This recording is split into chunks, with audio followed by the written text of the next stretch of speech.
एक गरीब रानी की कहानी। बहुत समय पहले एक सुंदर राजमहल में एक रानी रहती थी। रानी के पास संपत्ति नहीं थी और वो अपने राजमहल के लिए अपार आभूषण और सजावट की इच्छा रखती थी। एक दिन रानी अकेले अपने राजमहल में बैठी थी और मन ही मन उसके लिए संपत्ति के लिए प्रार्थना कर रही थी। उसने अपनी मन की बात आकाश तक पहुंचाने की कोशिश की। अचानक एक आकर्षक परी रानी के सामने प्रकट हुई। वो परी बहुत ही प्यारी थी। उसके परिधान चमकीले और पंख उसके चमकदार शरीर को और भी सुंदर बना रहे थे। परी रानी मुस्कान के साथ रानी के पास आई और बोली, रानी, मैं एक दिव्य परी हूँ और तुम्हारी मदद करने के लिए यहाँ आई हूँ। रानी हैरानी से पूछी, तुम मेरी कैसे मदद कर सकती हो? परी ने हंसते हुए कहा, रानी, मैं तुम्हें 3 इच्छा पूर्ण करने की शक्ति दे सकती हूँ। जब तुम मेरी मदद करोगी, मैं तुम्हें एक इच्छा दूंगी।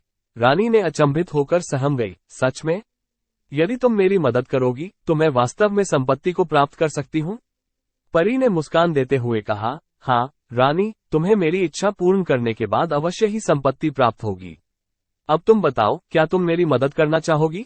रानी ने सोचा और फिर निश्चय किया, हाँ, मुझे तुम्हारी मदद चाहिए।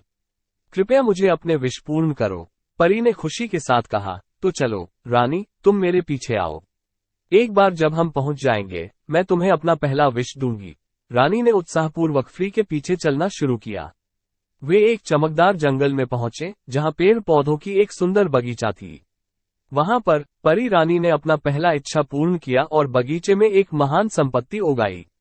देखते ही रानी ने खुशी से चिल्लाया, धन्यवाद परी रानी, तुमने मेरी मदद की है और मुझे संपत्ति प्राप्त हुई।